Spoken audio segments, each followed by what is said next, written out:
guys, good afternoon, good morning, good evening. I know you are watching me from different parts of the world, and I welcome you to News Trends with me. My name is Oreoluwa and you are watching News Trends with me. So, if you are a first timer on the show, yes, we take a look at the top stories in Nigeria and we just do a little chit chat about it. And of course, I want you to drop your comments in the comments section.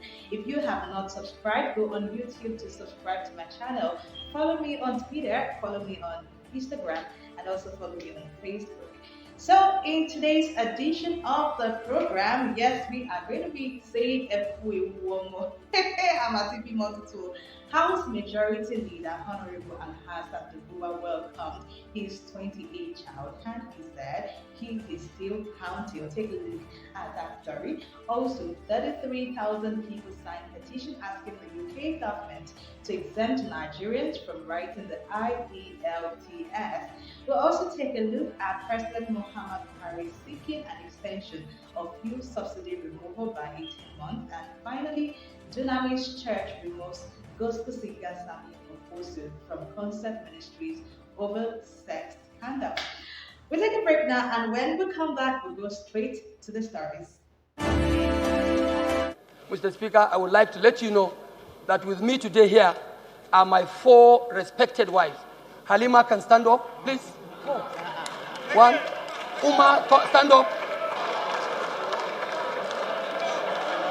Mr. Speaker. Mr. Speaker.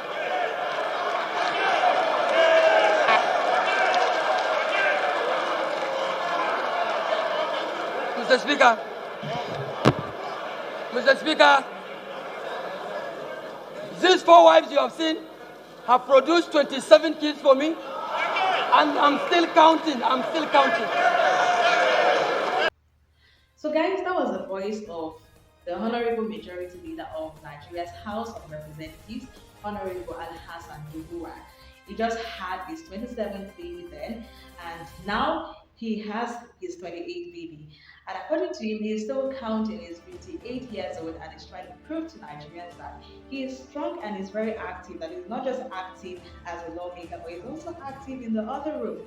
So this joke is happening not in the beer parlor, not at home, not among his friends outside the floor, but in the House of Representatives, in the House where serious issues should be discussed. And this man brought his family issues and brought it to the House of Representatives to come and tell Nigerians how active he is in producing babies. The North actually has a problem of out of school children. Poverty is a big problem. The Amarjuri situation is a big problem. And this man, this honorable, is not raising any of these issues on the floor of the House. The case of the 5-year-old girl who was killed in Kano is still there unresolved. And he feels that talking about his ability to make babies should be an issue to be presented before lawmakers and before Nigerians.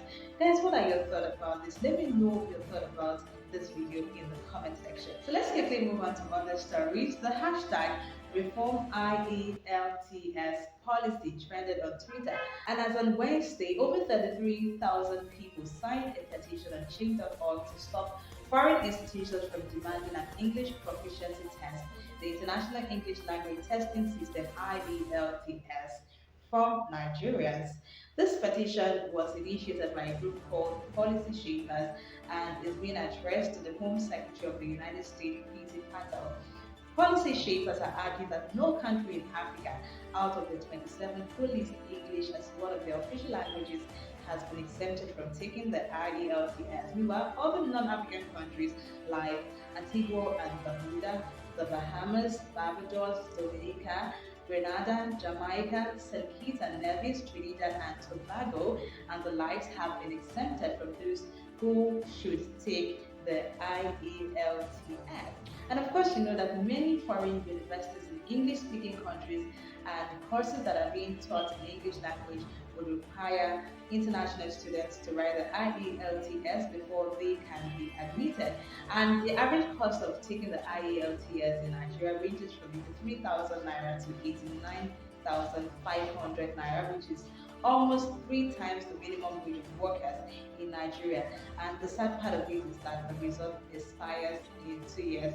And these people are actually arguing that Nigeria, being a British colony and an English speaking country, should not be allowed to take the IELTS. If other countries that have English listed as one of their official languages are being exempted, why not Nigeria? So that's a question that I would also ask you. Why do you think Nigeria has not been exempted from writing the IELTS? Do you think that this petition will make the UK government to exempt Nigerians from taking the IELTS? And what else do you think the Nigerian government can do to make a policy change? So also this week, the federal government suspended the planned removal of subsidy on petroleum products till further notice. Of course, the NLC had been bracing up for a nationwide protest scheduled for the 27th of this month. But then the finance minister came out to say that the federal government initially had the plans to remove subsidy on petroleum products from July this year, but after consultation with some stakeholders, they realized that the timing was problematic.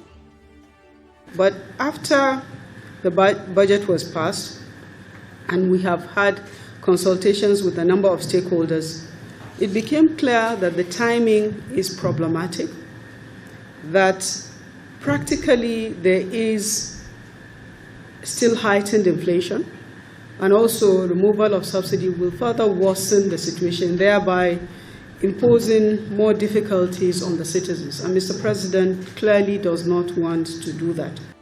However, guys, up to now, there is still no working refineries in the country. So do you suppose that the suspension of the planned removal of subsidy was done in the interest of the people, or due to the fact that the 2023 elections are around the corner and the removal might not make the government look good?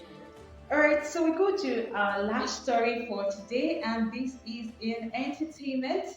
Sammie Okposo is in the news this week over a sex scandal, and the latest development is that this gospel musician has been removed from the list of musicians slated to perform at the Dunamis International Gospel Center, Abuja, on Friday. The development comes after Sammie Okposo admitted to cheating on his wife in an Instagram post. In a lengthy post, Okposo had said he had suspended himself from all ministry work until full restoration as he sought forgiveness from God. And so Sammie Okposo tendered a public apology to his wife and his fans for having an extramarital affair. The singer, who made the confession on his Instagram page, also urged Nigerians to pray for him. So it's prayer time for Sammie Okposo. He has come out to apologize to his wife and to Nigerians. And there's this lady by the name African Doll who claims that she's pregnant for Sammie Okposo and she doesn't have any plans to abort the baby. And Nigerians think that the reason why Sammie Okposo came out to give a public apology is probably because he is being blackmailed by this lady or by some other person. Guys, what do you think about this? The fact that these people who are a lot of followers who deny his team, especially as preachers of the gospel, are being involved in a controversial issue like this. Well, that's all I have for you on News Trend this week. Thank you for being a part of the show. I'll be back next week to have a fabulous weekend. My name is Oreoluwa. Bye-bye.